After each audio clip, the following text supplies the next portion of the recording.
All right. Good morning, everybody. Good morning and welcome. Welcome to our panel today. I'm so pleased to see all of you here today. My name is Linda Sanchez Hall, and I will be your host, your MC for today.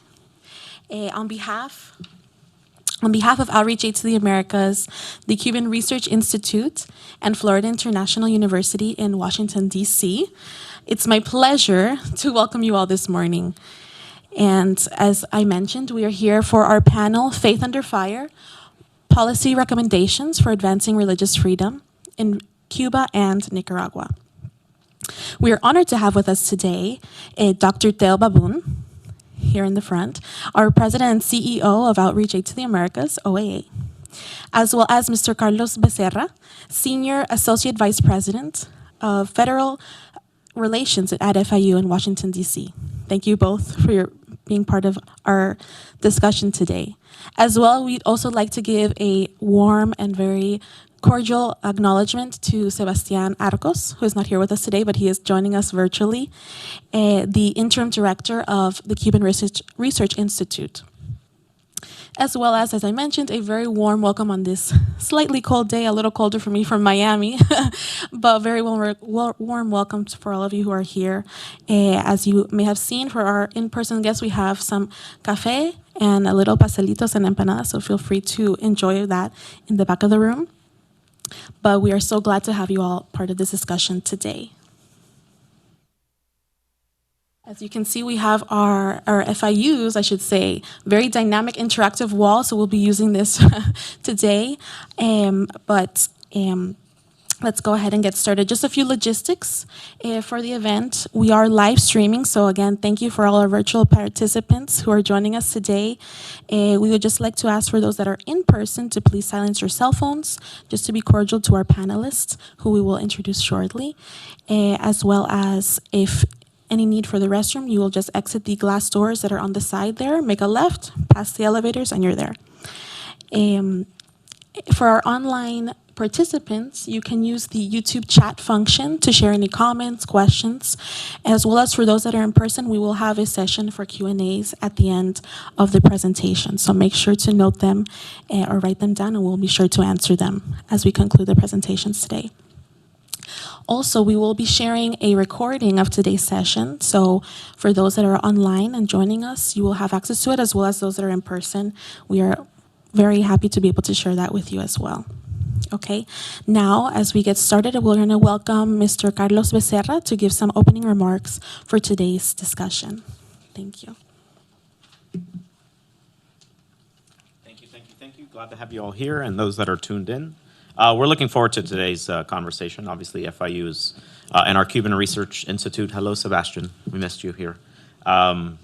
We are quite eager about today's discussion because it definitely squarely falls in an area of concentration for the university in expertise, considering our strength in Latin American and Caribbean issues, human rights, justice reform, a lot of work that we have also collaborated, just like OAA, with the State Department and USAID over the years on.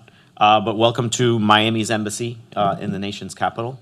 And this is also an issue that's important to Miami. Obviously, as we all know, and all of us listening, no city, I'd say, would understand more the plight of human rights and religious freedom issues that all throughout the region, but in particular these two countries today.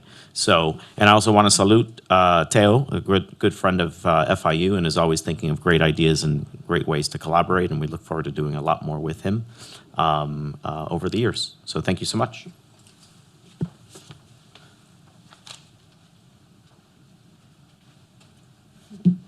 Thank you again, Carlos, for those kind words. And now we're going to transition over to a bit more of the context of what we're going to be talking about today. We're going to have and ask Mr. Babun to please join us so he can enlighten us and kind of set the stage for what we're going to be talking about. So, Teo. Thank you, Linda, and and thank you, Carlos, for those kind words. And good morning to all of you. It's an honor to be here to thank our partners at FIU, at the Cuban Research Institute, the Latin American Caribbean Center, and each of you for standing together today. This gathering is not academic, even though we're meeting at a university center. It is a moral response to a human crisis across Cuba and Nicaragua. Men and women of faith are facing persecution simply for living what they believe. Pastors have been imprisoned, exiled, stripped of their nationality, and harassed. Churches are being silenced because they speak truth to power. What they are witnessing is a deliberate effort to erase the last independent voices in our societies. But faith cannot be imprisoned. In every small congregation that still gathers, in every prayer whispered behind closed doors, there is hope. And that hope is stronger than fear. As you see often through the sacrifices of so many in the two countries that we're talking about, as well as many others.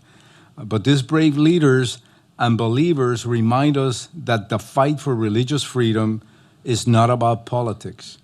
It's about human dignity. It's about the right of every person to worship, speak, and serve freely. That's why today we call on each other, on academia, on civil society, on the faith community, on the diaspora, to stand together. Let's inform, amplify, and mobilize. Use your voices, your platforms, and your influence to shine a light on what's happening. We had a similar symposium conference in Miami on the same subject only a few weeks ago, and it was overwhelming. Over 300 people participated, and the advocacy was tremendous. The word got out, and many said, let's go to Washington and do the same thing over there. And so we're here because silence helps the oppressor, but solidarity empowers the oppressed.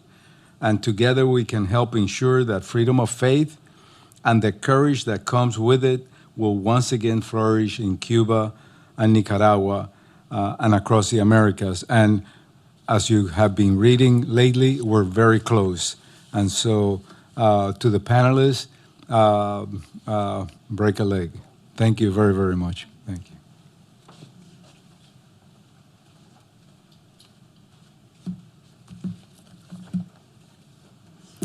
Thank you, Theo, for those words and for really just bringing us back to the focus of what we're talking about today. As you will see, before I introduce our first panelist, one of the goals, as Theo's mentioned, outside of just advocating and opening the space for this topic, which is so important, is to share concrete policy recommendations as well to advance religious freedom in Cuba and Nicaragua, and to find practical steps as well for the action that can be taken by civil society, policymakers, international partners, and people like us as well. So let's begin with our first presentation. So our first panelist is Teresa Flores, Director of the Observatory of Religious Freedom in Latin America, also known as OLIDE.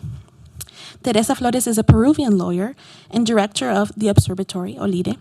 She holds a diploma in religious studies from the Pontifical Catholic University of Chile and is a member of the Latin American Consortium of Religious Freedom. She has extensive experience in research and the study of religious freedom in the region, as it has delivered lectures on hostilities against the right to religious freedom in various academic and political forums. She has also published many works on this topic as well. It's my pleasure to introduce Teresa Flores.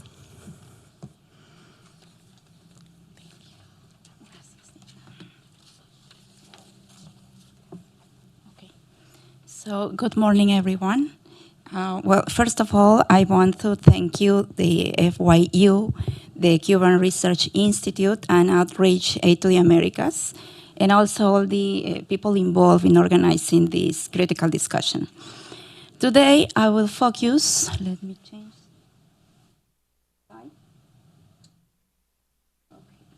Great.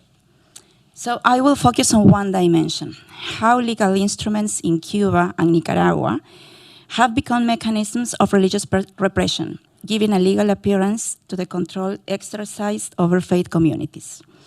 In this context, the law no longer restrains those in power, but gives their actions an appearance of legitimacy. While repression has become less visible than in previous years, it is now far more sophisticated, embedded in administrative procedures, criminal codes, and bureaucratic rules that turns rights into conditional privileges. Before going further, I think it is important to clarify that when we refer to a constitution in Cuba or Nicaragua, we are not talking about a constitution system like in the US or any other Western society.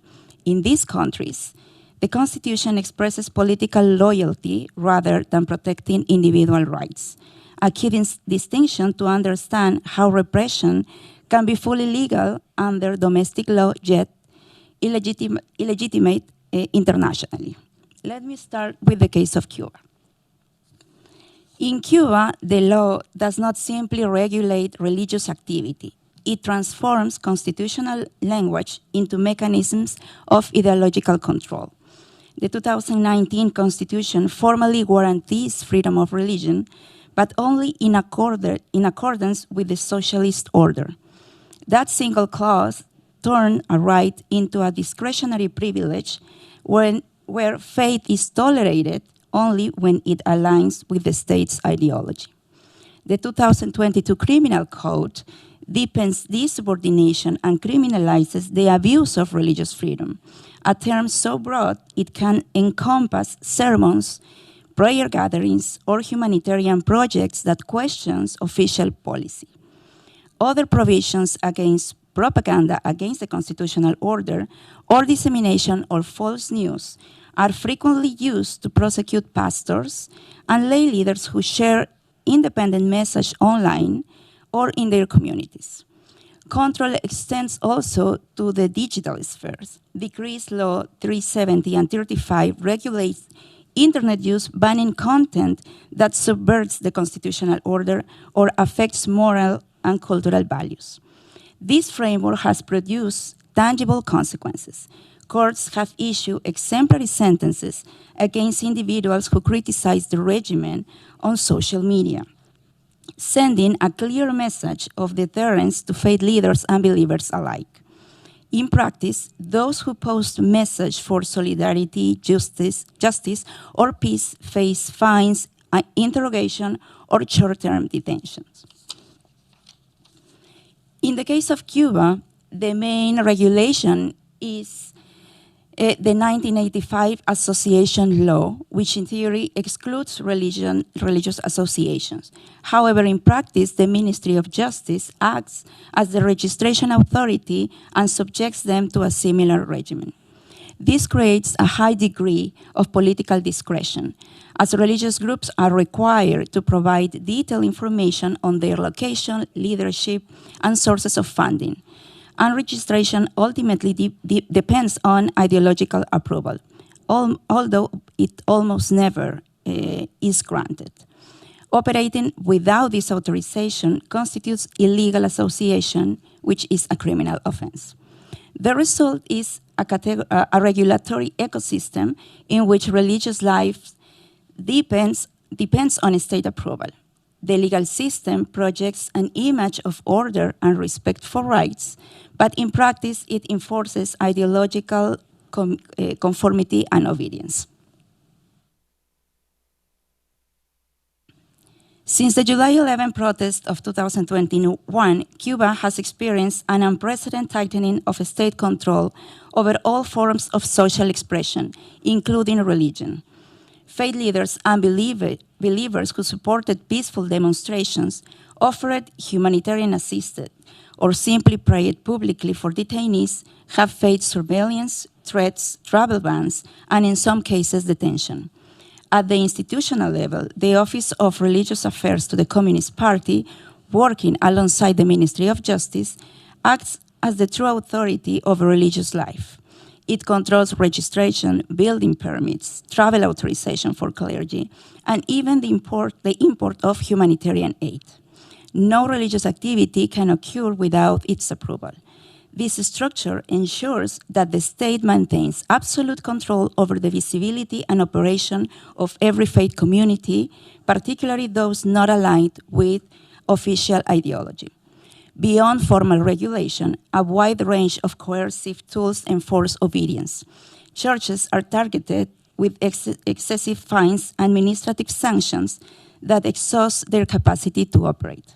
Those who express criticism or call for reconciliation face direct retaliation, including surveillance, interrogation, and restrictions on movement. The government uses the category of regulated persons, or regulados, to prohibit clergy and committed lay Christians from leaving the country or participating in public activities without authorization.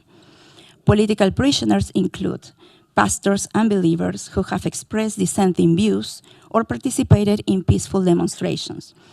The repression also reaches the private sphere.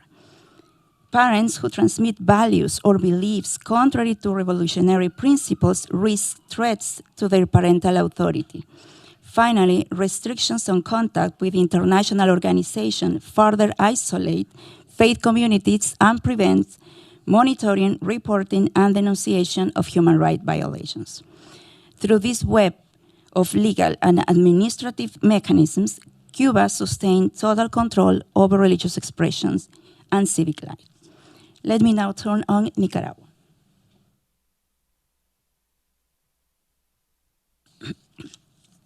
In Nicaragua, over the past 7 years, the regime has replaced the rule of law with what can only be described as rule by law. Every major aspect of religious life is governed by a legal framework that legitimizes control and criminalizes autonomy. In the administrative sphere, the law on non-profit organizations and so-called foreign agents have replaced churches and charities under the direct supervision of the Ministry of the Interior. They must report every donation, every activity and leadership change, or risk immediate cancellation of their legal status. In the criminal sphere, the Defense of Sovereignty and Cybercrimes law classify critical voices, including clergy, as potential traitors or spreaders of false information. These provisions turn pastoral work, public prayer, or online sermons into acts of political defiance. In the civil sphere, reforms to nationality and migration law allows authorities to strip citizenship, confiscate property, and expel or deny re-entry to those who dissent. Together, these administrative, criminal, and civil provisions forms a cohesive system of legalized persecution. Every closure, confiscation, or exile can be justified through a clause, an article, or a decree. The regime no longer needs overt violence. It is rooted in legality itself. Nicaragua's laws have transformed compliance into submission and citizenship into a revocable privilege, all under the appearance of constitutional order. The result is a climate of legalized fear, where repression no longer requires open violence and faith-based expression is permitted only when it is harmless.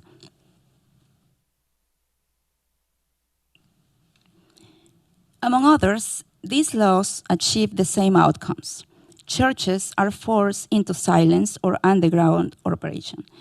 Humanitarian and educational initiatives are shut down. Clergy are criminalized, exiled, or stripped of nationality. Religious expression becomes a matter of national security and not a human right. In conclusion, across Cuba and Nicaragua, repression no longer relies on force. It has been absorbed into the legal system. Persecution is now systematic, selective, and permanent, grounded in laws and administrative procedures that make silence appear as stability. Faith leaders may no longer face mass imprisonments or exile. yet surveillance, selective enforcement, and threats of deregistration remain fully operational. In this context, sustained attention and protection of documentation are essential to preserve historical truth, hold perpetrators accountable, and amplify the voices of victims. This reality underscores the urgent need for continued vigilance and concrete action. In this context, we propose the following recommendations to safeguard religious freedom. Number one, the first step is to adopt a legal non-recognition policy. This will mean that the United States formally decline to recognize Nicaraguan administrative acts that dissolve or confiscate faith-based organizations.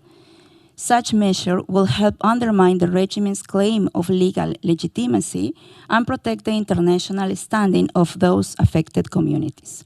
In simple terms, it will send a clear message that legality does not equal legitimacy when laws are used to dismantle religious and civic life.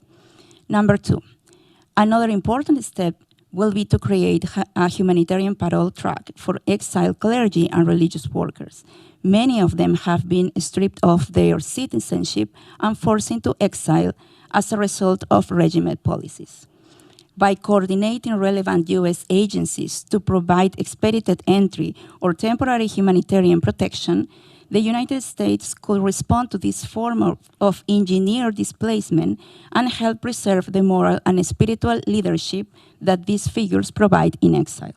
Number three, the United States has already sanctioned several judges, prosecutors, and senior officials involved in applying repressive laws. The next phase should be to extend accountability upstream to those who design, advise on, or publicly justify the legal framework that sustains persecution. This includes legislative committee members, government legal advisors, and policy drafters. By targeting the architects of repression, not only its executors, the U.S. will move from reactive punishment towards preventive deterrence, making clear that writing and defending abusive law also carries consequences. Number four, it is also critical to strengthen digital security and evidence protection for faith-based actors. Existing programs could be expanded to provide encrypted communication tools, secure data repositories, and specialized training for religious organizations. This will reduce their vulnerability to prosecution under cybercrime laws and ensure that documentation of right violations remains safe and verifiable. Number five, the US government should make a long-term commitment to sustain attention aimed at what we call silent repression. Even as overt incidents decline, structural restrictions such as deregistration, censorship, and exile continue to erode fundamental freedoms. Maintaining regular reporting and cross-agency monitoring will prevent normalization of this disease stability and keep decision makers alert to how repression evolves behind legal and bureaucratic fronts. It is vital to keep talking about these issues, not to normalize what is happening and not to forget those affected. What we do, what you do matters, not only because promoting the right of religious freedom is essential, but because these rights belong to people, and it is them that we must protect. Thank you very much.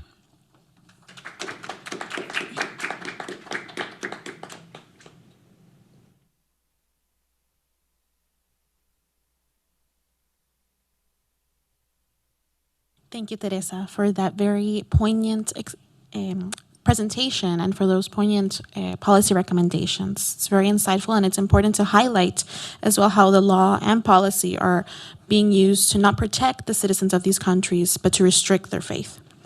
Now we move back to Nicaragua, where the government's systematic targeting of churches and religious leaders has deeply affected communities of faith. Our next presentation explores how patterns of repression, have unfolded and what can be done to confront them. Our second presentation will be given by our panelist, Salvador Marenco, from Colectivo de Derechos Nicaragua Nunca Más. Salvador holds a law degree from the Central American University, currently confiscated by the Nicaraguan regime, and specializes in constitutional law and constitutional procedural law. He also holds a master's in public law from the Ibero-American University of Puebla, Mexico. He is a founding and current member of the Coordinating Council of the Colectivo de Derechos Humanos Nicaragua Nunca Más, as an organization created in exile after the closure of the Nicaraguan Center of Human Rights, known in Spanish as CENIT. From this position, he has led documentation, international litigations, and defense efforts for victims and political and religious persecution. Salvador, the floor is yours.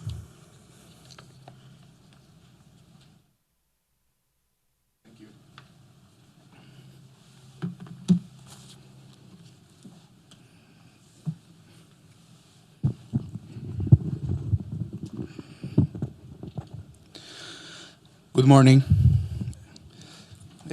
I want to thank the people who is today joining us in person and virtually. Special thanks to Outreach Aid to the Americas, OAA, and FIU for granting us the space to speak about a right that sustains nearly 7 million Nicaraguans, religious freedom. I represent the Colectivo de Derechos Humanos Nicaragua Nunca Más, an organization comprised of human rights defenders in exile, as well the persecution that entailed for those of us who were part of CENIT.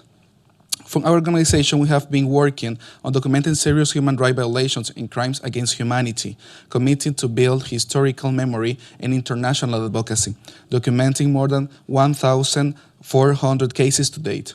Our work and experience have allowed us to identify the main violation of one of the rights violated in Nicaragua, namely the freedom of religion and conscience, attacking almost 90% of the Christian or believing population in the country, and against our identity, culture, and traditions, attempting to replace the right of freedom, the freedom of religion with a cult of personality centered on the dictators Daniel Ortega and Rosario Murillo.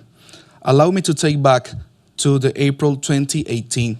The streets of Nicaragua filled with young people, students, retirees, and families demanding respect for their most basic rights, which unleashed the implementation of the de facto police state and the state of emergency that has allowed crimes against humanity, such as extrajudicial execution, arbitrary detention, torture, including rape, and sexual violence, enforced disappearances, deportation or forced transfer, and persecution for the political and religious reasons to be committed with impunity for more than 7 years.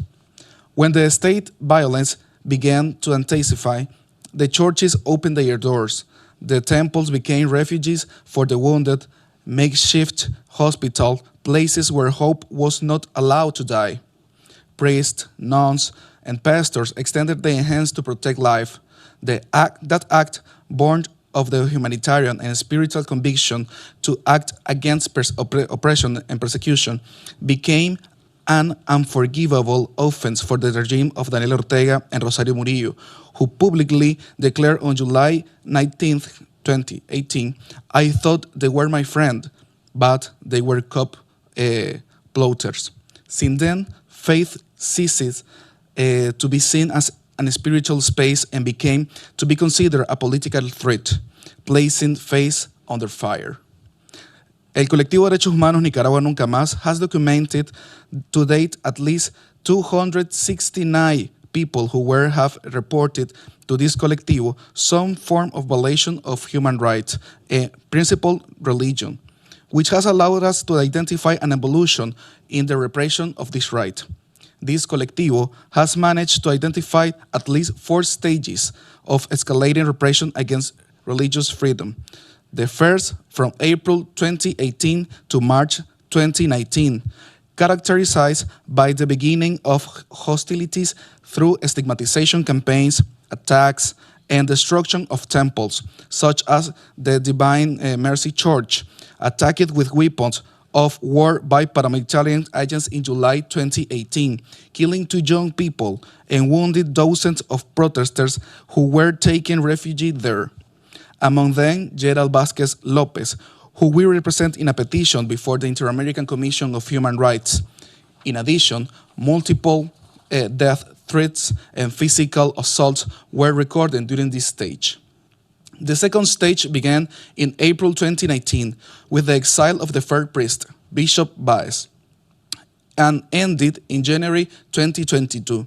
During this stage, the first closure of religion organization were recorded, as well as the size of temple during commemorative activities for people killed in the protest, as well as the desecration of graves of murdered protest and terrorism against religious symbols, such as the bomb threw on July 31st, 2020 at the image of the blood of Christ in the Managua Cathedral, which was brought to our national territory in 1638, long before it was an independent country.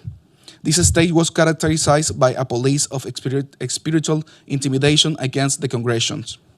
The third stage began in March 2022 with the Nicaraguan regime break with the Holy See following the expulsion of the Apostolic Nuncio, Valdemar Stanislao.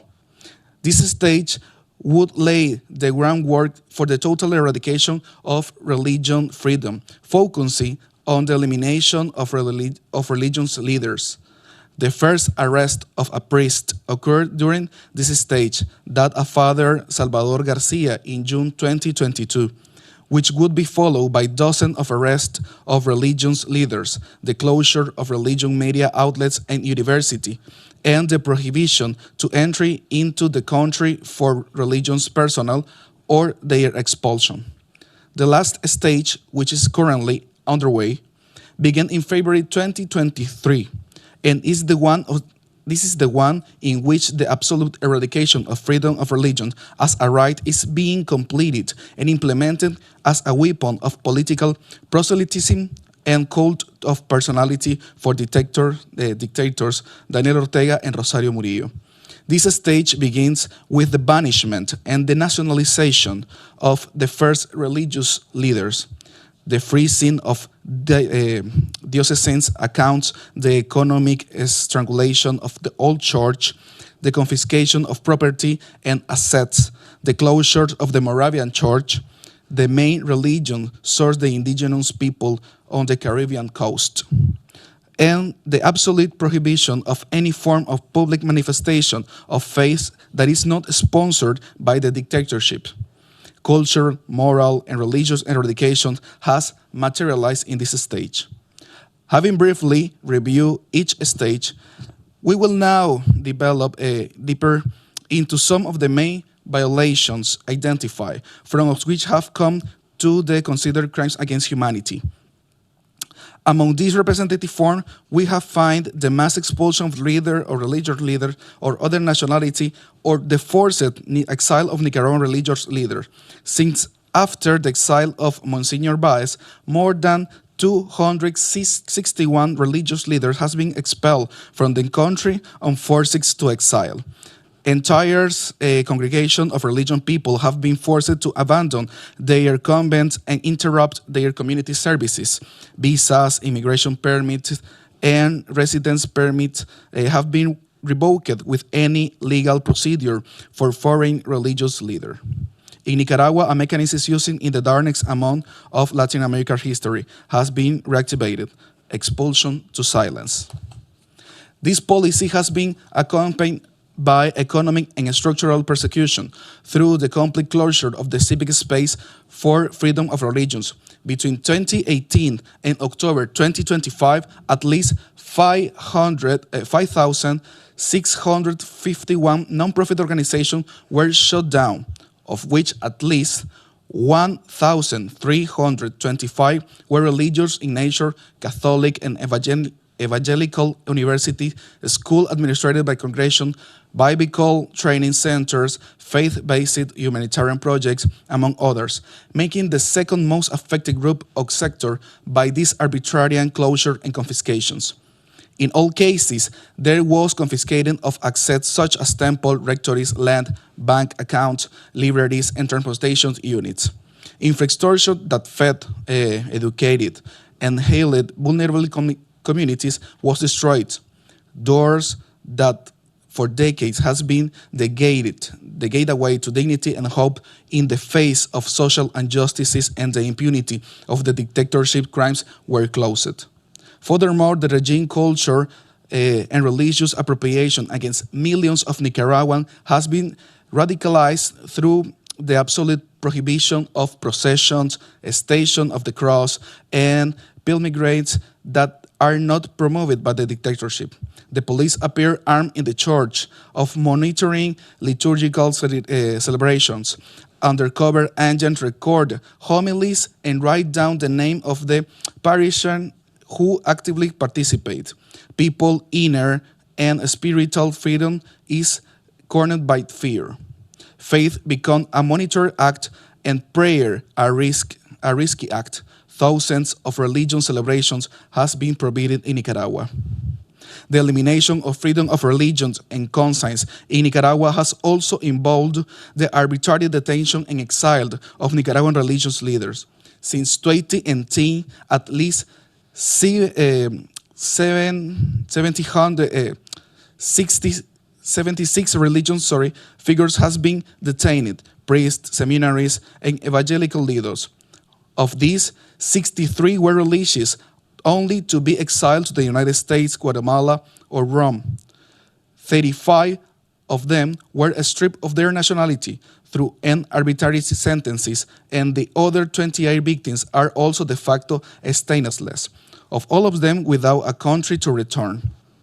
Currently, 7 people remain political prisoners, arbitrarily deprived of their freedom for professing their faith. According to the information from the Legal Defense Unit, the political prisoners are Evelyn Matus, who was in prison for liking a tweet by Bishop Silvio Baez, Carmen Sáenz and Lesbia Gutierrez for being collaborators of the Diocese of Matagalpa, Efraín Vilchis and Rudel Palacios, evangelical pastor, who were targeted for preaching in favor of the freedom in Nicaragua and for the release of political prisoners, and Evelyn Guillén and Edgardo Cárcamo, detained by carrying and printing an image of Bishop Rolando Álvarez. Unfortunately, they have been not only detained for exciting their faith with religions.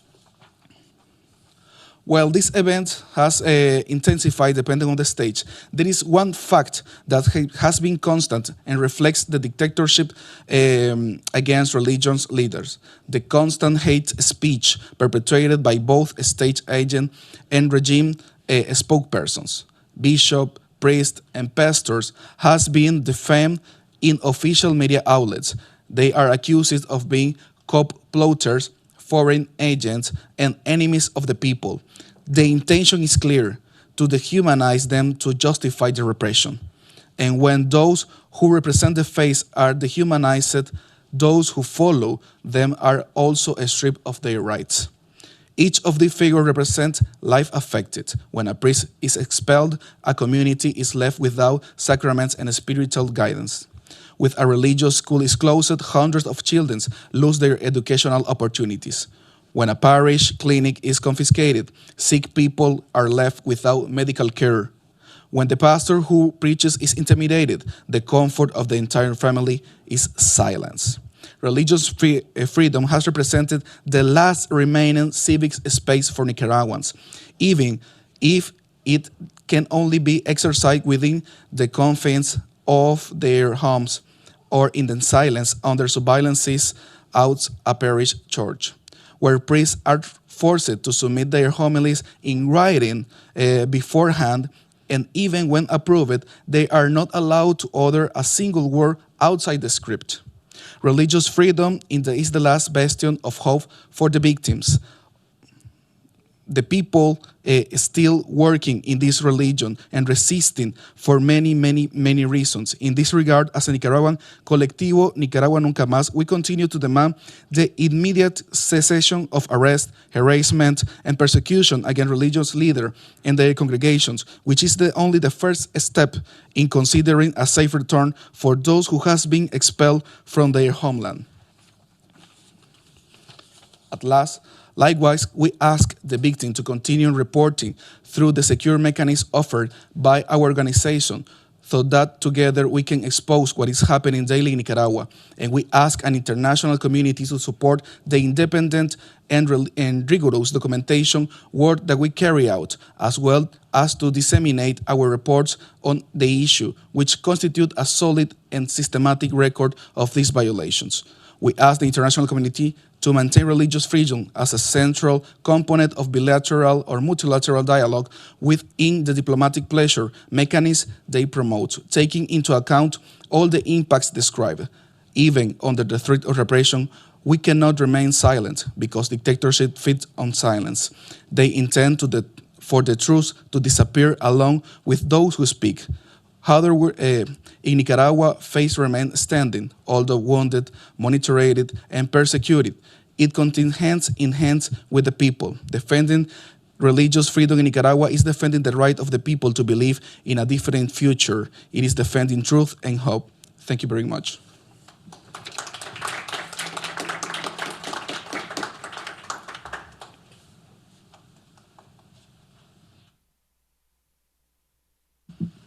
Thank you, Salvador, for that very moving and really powerful presentation. Many times it can be it's one thing to hear and to read about what's happening, but to know the firsthand accounts of what are happening to real people like you and me in these countries is very, for lack of a better word, just very, very touching, honestly. So thank you again, Salvador, for those words and for that presentation. You have shown us, again, how repression in Nicaragua has not only silenced the voices of the faithful in these countries, or in this country, but also strengthened the courage for those to continue to serve and to speak out. So now we will turn our attention back to Cuba, where faith continues to serve both as a refuge and peaceful resistance in the face of a regime that has been affecting the island for more than 6 decades. Our final panelist is Joe Suarez, who will be presenting on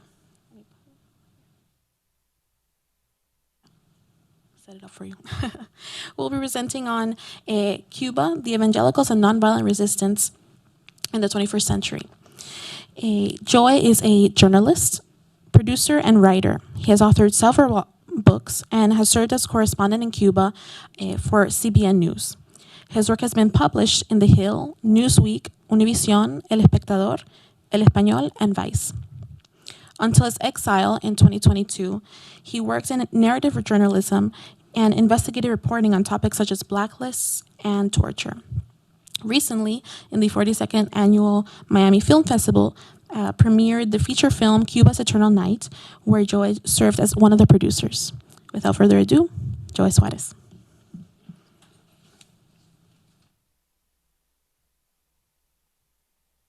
Well, thank you, Linda, for the presentation. Thank you for hosting this event to FIU.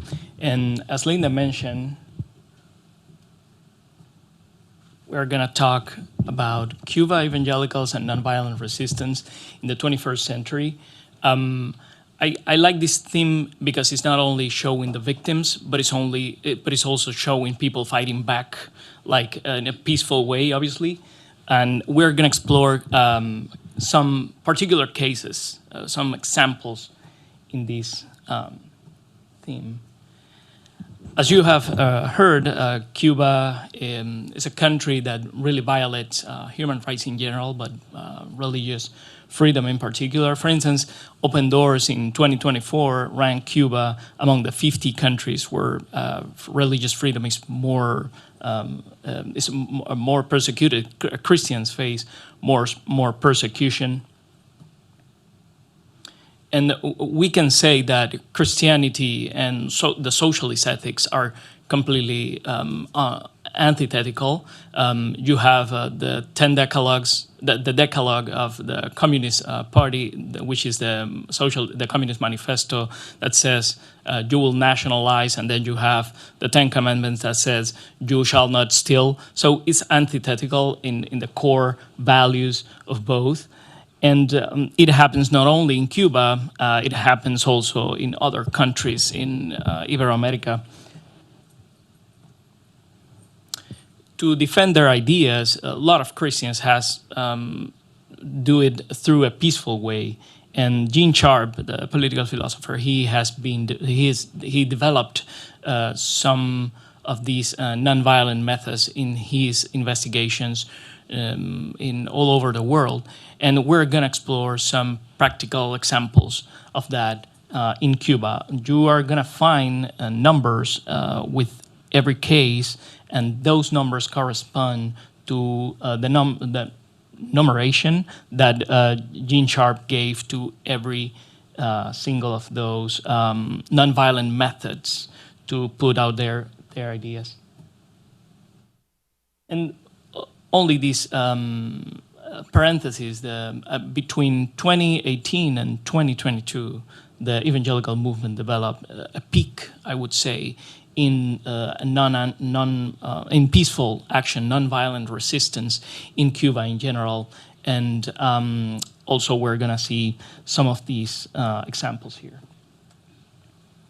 The first that I want to explore with you is a reconquest of the Baptist temple in Yaguajay. It happened in 2005, and it was through a nonviolent occupation. The pastor, Carlos Sebastián Hernández de Armas, along with a group of local Christians, they peacefully occupied the church for 80 hours until its recovery was completed. What happened with this church? In the 80s, a group of pro-regime Christians, they took control of the church, and with the consent of the state, they have this church for this building for decades, and then it happened, this nonviolent occupation, and it was probably the first time that civil society had recovered property through nonviolent means.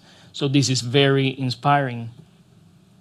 Also, the political mourning is also another way to express nonviolent resistance, and the largest public vindication of political prisoners in the socialist era in Cuba took place in a church. El Calvario Church is a very beautiful, big church in Havana, and 50 years after the wave of arrest of Western Baptist pastors in Cuba, the leader of the congregation of the denomination, Alberto Y. González, at the annual denominational assembly, he asked the congregation to stand and speak one by one the name of those who, quote, were faithful and suffered. He was talking about political prisoners, and this was in the face of the regime, that the same regime that imprisoned them 50 years ago, and now they are being reivindicated in this political mourning event.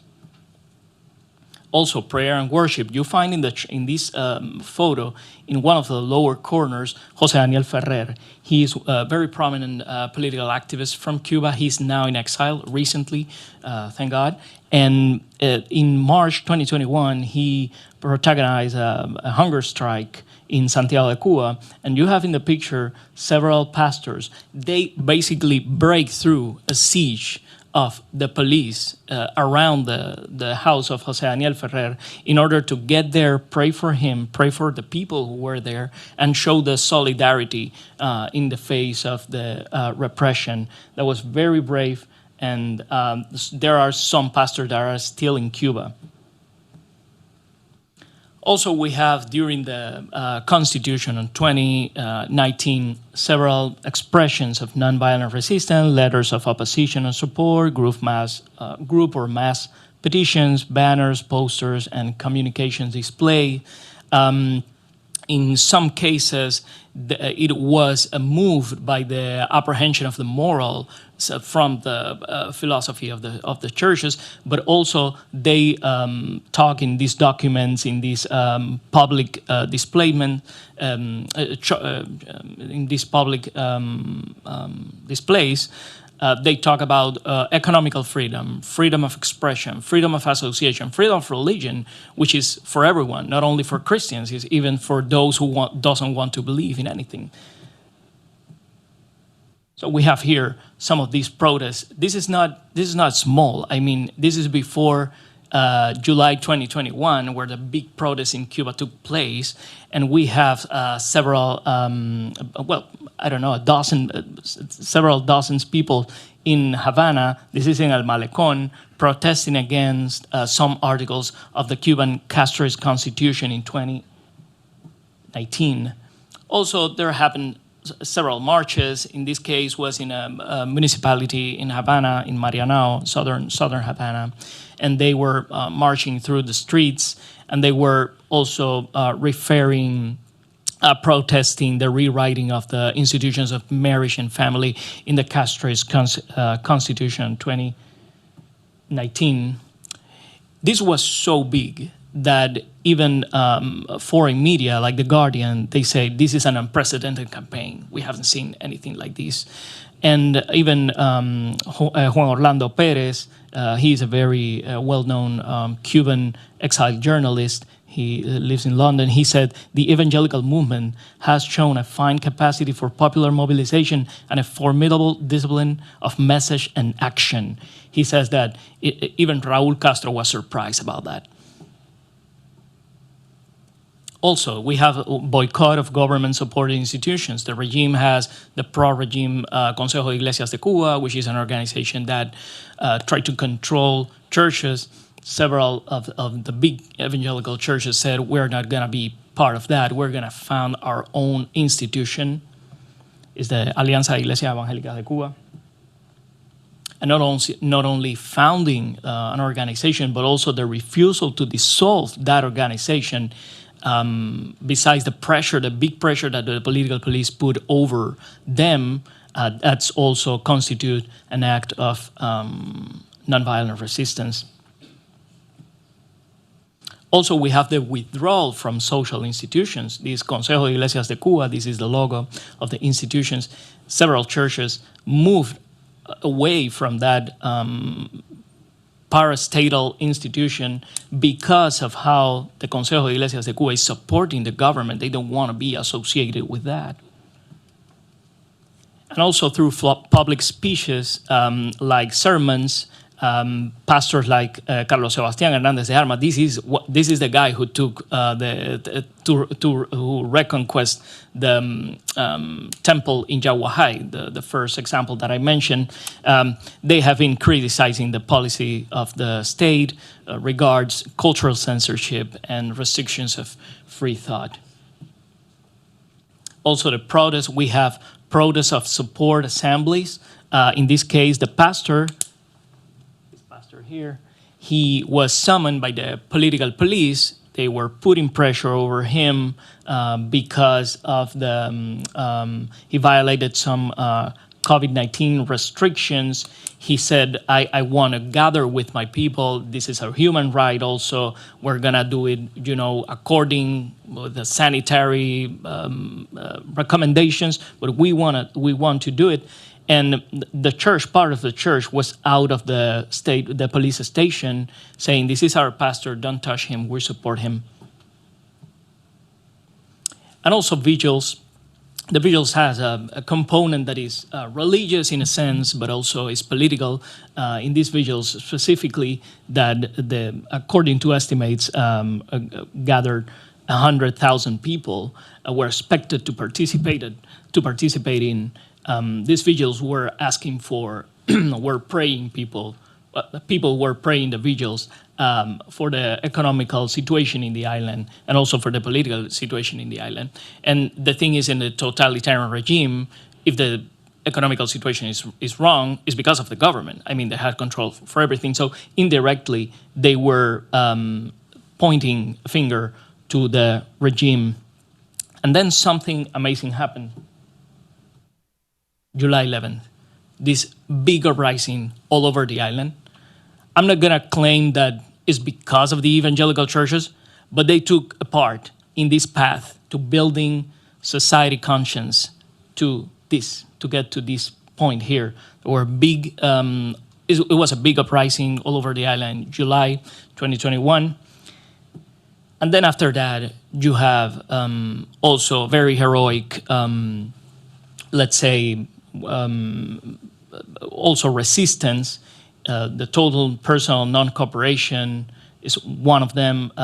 We have examples. I've heard and I documented examples of young Christian men that were in the mandatory military service that said, I'm not gonna go out to punch, to beat my brothers and sisters that are protesting peacefully because I'm a Christian.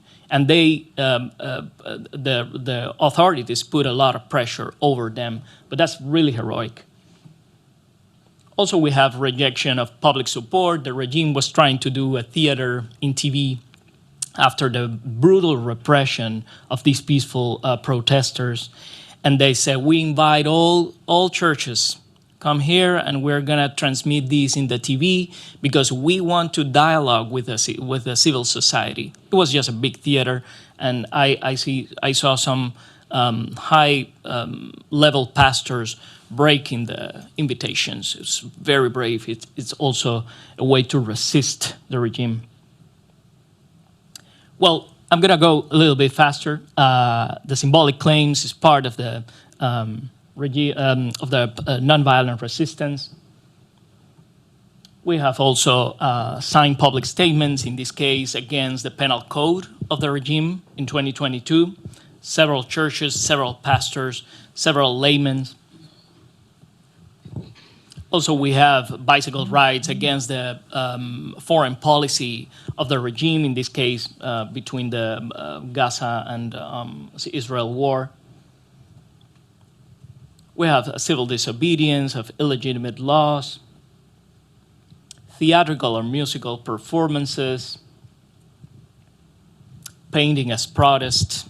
And I'm gonna stop here because I wanna say that I hope you get the picture that I'm trying to draw for you, that nonviolent resistance is a good tool for civil society in Cuba.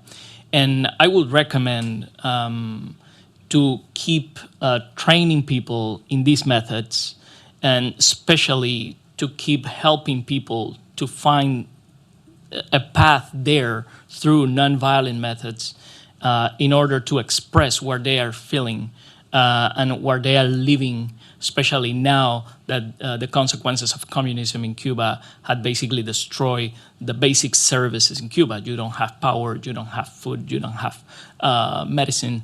So that's my recommendation, and I, again, thank you all for your attention. Thank you.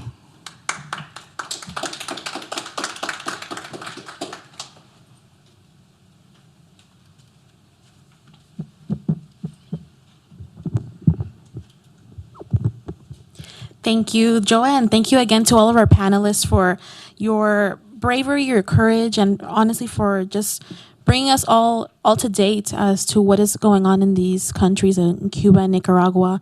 It has been very insightful and very, very moving to hear these accounts and these testimonies from you all.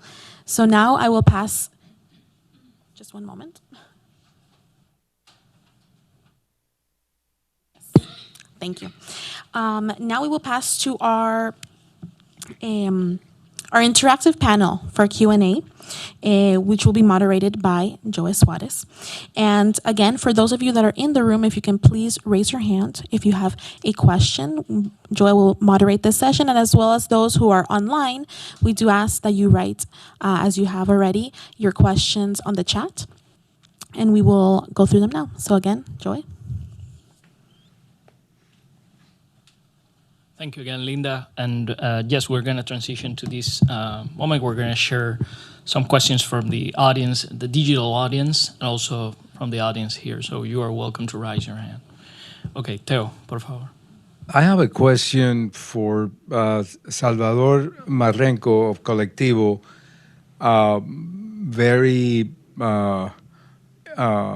Very well explained how the churches have been closed in Nicaragua, the effective ones, how the Catholic Church have have had so many properties confiscated, how many bishops and pastors and others have been expelled from the country, literally how the faith community have been sent out of the country.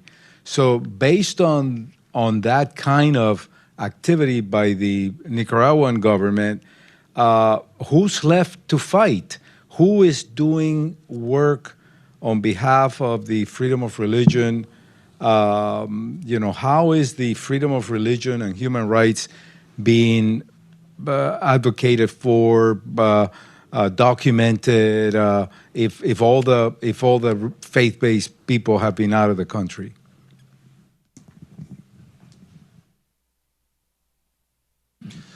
Thank you for your question, because it's very important to remark that in Nicaragua has committed 6 crimes against humanity.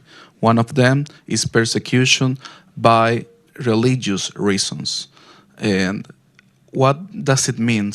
That the people only is resistant in silence in their homes, in their churches, with constant vigilance of the police, with constant threats by the paramilitarians, is part of the regime in Nicaragua, and only left the advocacy.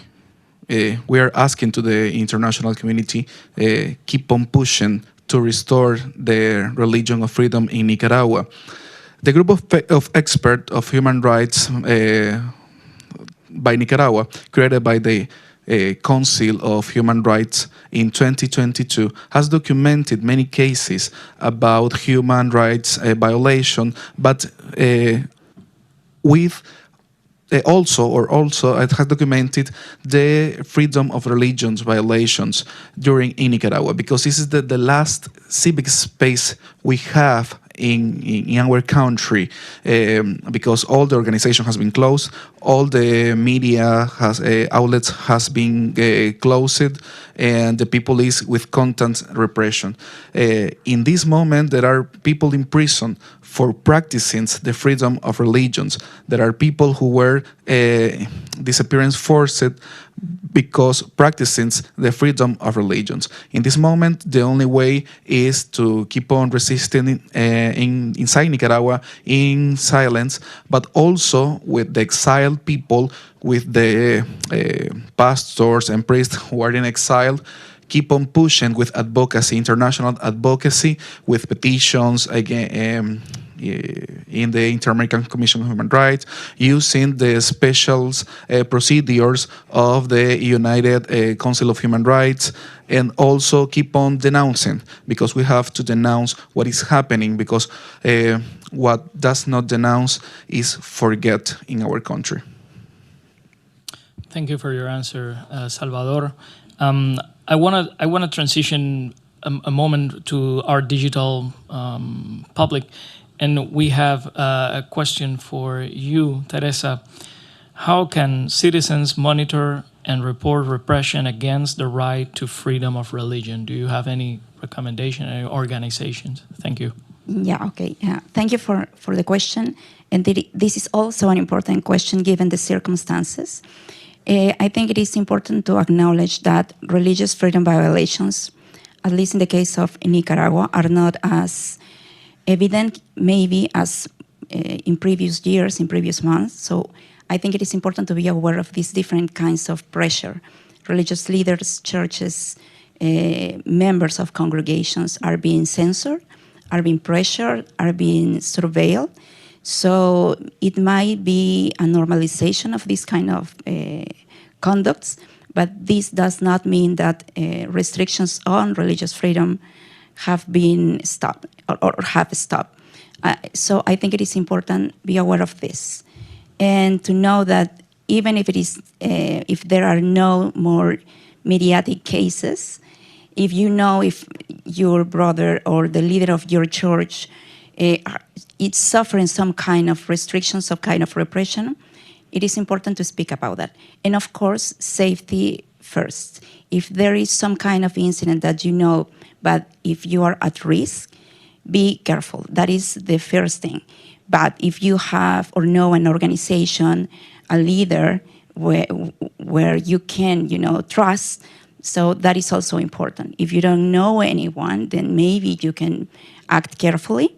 At Olire, we have a platform for reporting incidents. We can share the website of the organization, and all information that we gather, of course, is anonymous.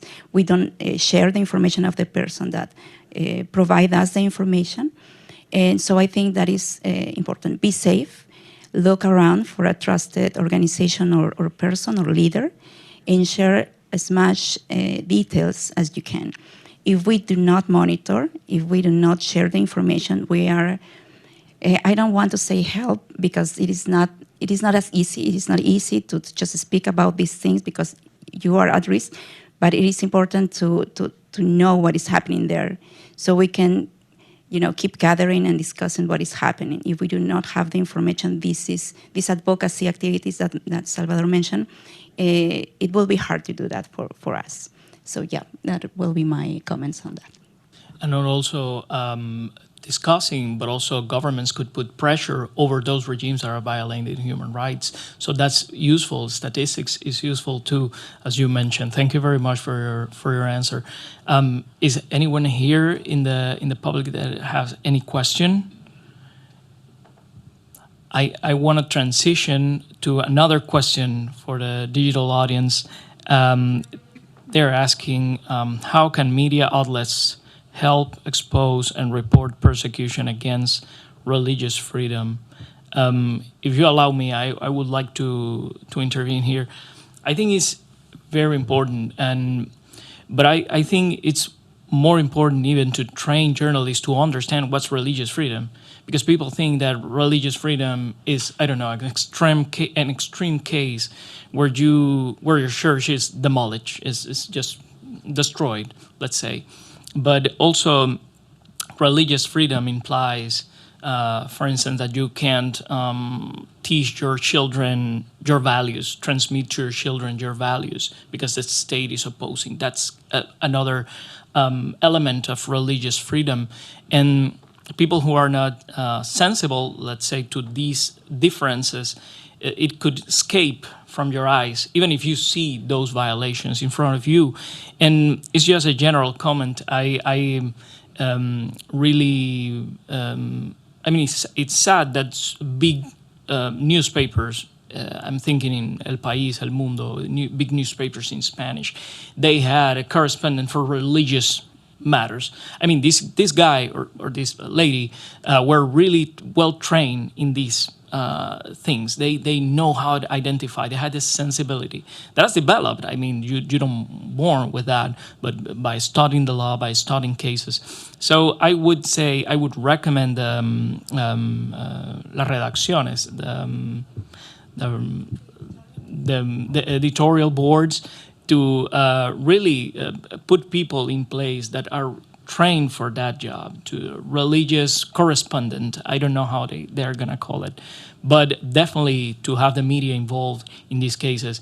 It allows more people to understand, to know what's happening in this sense, and also to do policy changes, because we know how powerful media is. So thank you for that question from our digital audience. Yeah. Joey? Can I Yes. add just a comment? Please. Yes. Please. Oh, sorry. I have the mic. I just want to add something to what Joey mentioned, and is please share details, because we know that repression in Nicaragua has shifted. It's not, as I mentioned, overt violence. It's a very low-key pressure. So we need details. It's not the same to say the church has been censored, or the activities in the church have been prohibited. It is different if you say, 20 priests have been pressured in the period of time of 1 week or 1 month, etc. So just not mention general patterns, but be as much specific as you can. That will help to see the real dimension of repression in the country.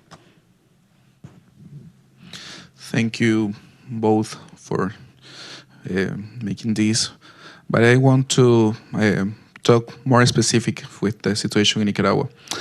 Not only the freedom of religion has been banished in Nicaragua, also the freedom of expression. In Nicaragua, there's no any media independence inside the country. 60 media outlets has been closure, but the 40% of that media has been closure were religious media, because the government wants to take off to the people the hope message that helps to resist the human rights violation inside the country. Why the media in Nicaragua is important? Okay, I'm going to talk about the media, the Nicaraguan media in exile, because inside the country you cannot talk in any way about freedom of religion or any right, because you can talk to the people with the message of hope that is not control. Because inside the country, hold the homilies, the priest has to say to the police what they are going to talk about, and the police has to authorize the speech of the priest in the homily. So they do not have freedom to say all what they want to say. But with the media in exiled, you can keep on sending messages to the people of hope, messages with the, I don't know, freedom of political prisoners, freedom of religion, that the church that has been confiscated has to be the bulb to the people. So the media is very important to keep on pushing and to keep on translating the information to the people who is in silence inside Nicaragua. But also international media is very important in this way. We have to create alliance with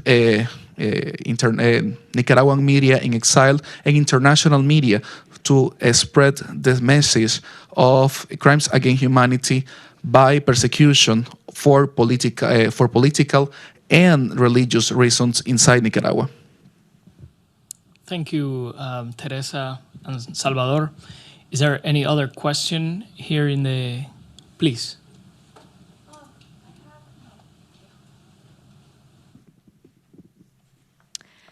Hi, I'm Anna. I'm here with Race and Equality. My question is on transnational repression against religious leaders. I know that the Nicaraguan diaspora has seen a couple of cases even in exile.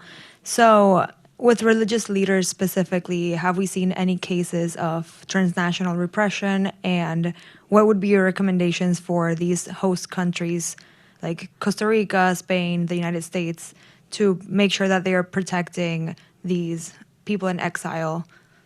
Yeah. That's a great question. Thank you, Anna. I want to mention something, and then I'm going to pass the ball to you. But I'm going to talk about how certain policies in several countries that host exiles are threatening the security of those exiles. For instance, here in the U.S., we have found that there are several people that were repressing religious freedom inside of Cuba, and they are here in the U.S. So this is kind of contradiction. I mean, you're trying to escape, in some of the cases of the victims, they're trying to escape that same, not only the system, but the people who made possible the system, because system is a very abstract idea, but there are people behind those bad actions, and those bad actors are here in the U.S. So that's a first general recommendation. Don't allow people who have background in violating human rights to come to the place where people are seeking refuge. So that's something that we have been seeing, at least in the U.S., probably in Spain, there are replicas, but I don't have names and cases. But here in the U.S., yes. And the independent media, again, the media helping to to expose these. Independent media has been working consistently on exposing who these people are, and with testimonies, with the actions that they committed in Cuba, and probably in Nicaragua, we have found similar cases. But yes, please, Salvador. Thank you. That question I really appreciate because it's very important to explain what is happening today in Nicaragua and outside Nicaragua. Because the government since 2022 is holding, with very strange, a transnational political of repression, who is characterized not only by the murders, because they have killed 9 persons or political persecuting persons between Honduras and Costa Rica since 2019 and 2025. That is not only the way of transnational repression. There have been others, like the nationalization people, the priests and religious leaders has been denationalized. Uh, Around more than 30 leaders of religions has been denationalized, but also more than 60 has been take off the country. That is one of the expression of that political repression, like, outside the country. But that is not all, because the priests keep on being followed by paramilitarians outside the country. In Costa Rica, we have been received such reports that paramilitarians and agents of the dictatorship keep on vigilant the homilies in Costa Rica that are made by, or that are making by, the Nicaraguan priest that has been obligated to be exiled. So the transnational repression is not only guide to silence the person, is only guide to control the faith, to control any civic space in Nicaragua. The churches and the religion in Nicaragua, yeah, is a right, but also has been the last civic space that we have inside and outside Nicaragua. So for that reason, it's so important. So the priests inside are silent inside Nicaragua, but the priests outside Nicaragua are also being persecuting constantly by paramilitarians and also by the agent of the regime, to Daniel Ortega and Rosario Murillo. Thank you for the question, and I thank you for your answer also, Salvador. One last question from our audience, our digital audience.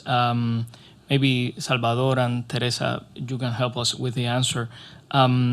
What strategies of resilience can be adopted by religious leaders and faith communities to confront violations of religious freedom?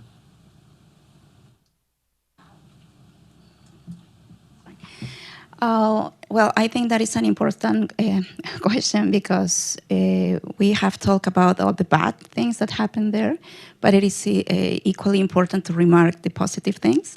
And the positive things, I think, is that religious communities, members of congregations, and people in general in Nicaragua has shown a lot of resilience. They try their best to keep to hold in there in the first place, to keep their faith alive, to share their faith with those with their brothers and sisters, and some of them have changed tactics, maybe have found strategies to do this in order to keep safe.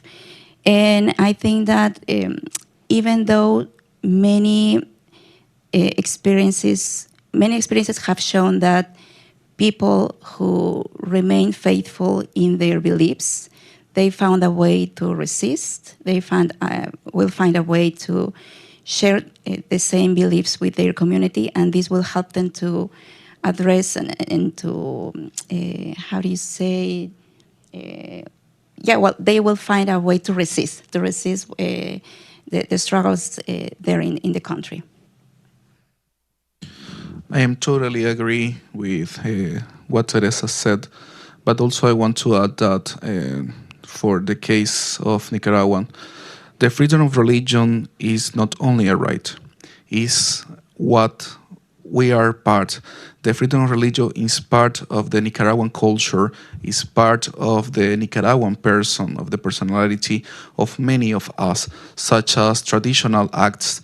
So any surveillances have to through by resisting, but keep on believing that in Nicaragua the faith is not disappear with the political prisoners, that the faith is not vanished when a priest is expelled of the country, a pastor is expelled to the country, when the pastor and a priest is tortured in the regime cells.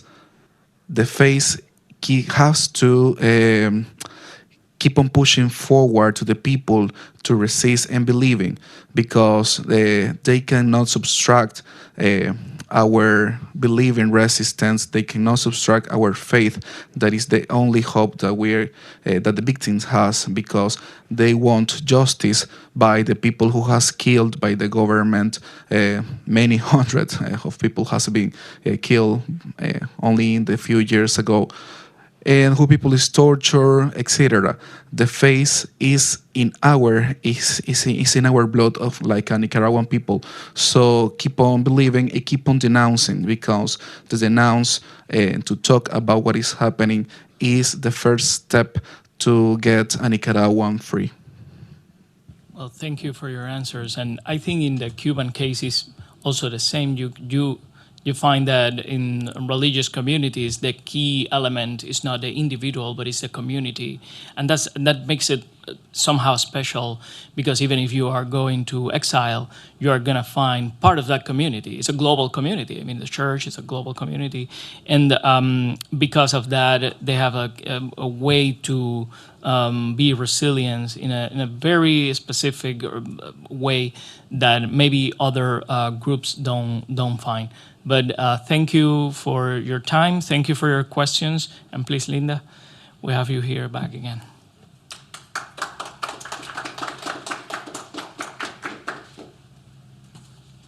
Thank you. Thank you to our panelists again. Thank you to Teresa, Salvador, and Joy. Again, for your responses, for giving us the opportunity to think through these challenges and provide some opportunities to act on behalf of our fellow Cuban and Nicaraguan brothers and sisters. So thank you. Thank you again so much. In closing our program for today, we're going to call back up Dr. Teo Pabun, who's going to deliver a call to action. So thank you, Teo. Please, the floor is yours.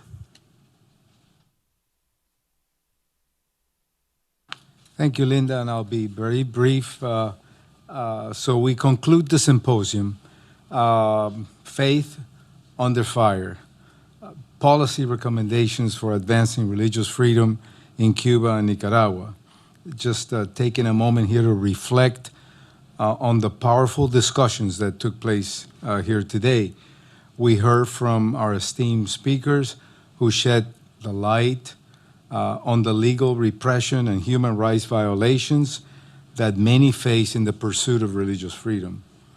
The stories of resilience and nonviolent resistance reminds us that faith can be a powerful catalyst for change even in the face of adversity. Nicaragua, under Ortega Murillo's government, has become a consolidated authoritarian state where dissent is criminalized, civil society is dismantled, and repression institutionalized. The absence of independent institutions, as Salvador well explained, has now accelerated, and accountability mechanisms underscores the severity of the crisis. And it is clear from the presentations that freedom of religion and belief is not only systematically violated throughout Cuba, but it is weaponized and used as a coercion and punishment tactic. The Cuban authorities are deliberately and systematically failing to uphold the right to practice one's faith because freedom of religion is a tactical enemy of the communist system that aims to control the masses. So it's a tactical enemy by its nature. So how can we help? Well, certainly we're here in Washington and we want to engage policymakers. Advocating for the implementation of the recommendations that were discussed here today. Teresa listed many of them. We need to urge policymakers to prioritize religious freedom in their foreign policy agenda. And that means we have to put some dollars into the programs that address violation of freedom of religion in not just Cuba and Venezuela and Nicaragua, but also in Venezuela and in other countries that are facing freedom of religion violations, as many of you know, and raise awareness about the situation in Cuba and Nicaragua. Without question, a powerful step towards creating change. So together, I think we can make a difference. We thank you for your participation here today. Thank you again to FIU, Washington, D.C., such a great friend of OAA and a great partner, and a catalyst for making changes. And like Carlos mentioned earlier, the beacon of Miami and South Florida here in Washington, D.C. Thank you very, very much. Thank you.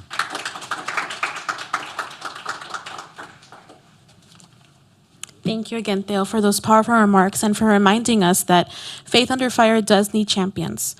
We do need people to choose to stand for faith, courage, and for freedom. So again, on behalf of Outreach Aid to the Americas, FIU's Cuban Research Institute, and FIU in Washington, D.C., we thank you for joining us on this discussion on Cuba and Nicaragua, and for joining us also in a little slice of the 305 here in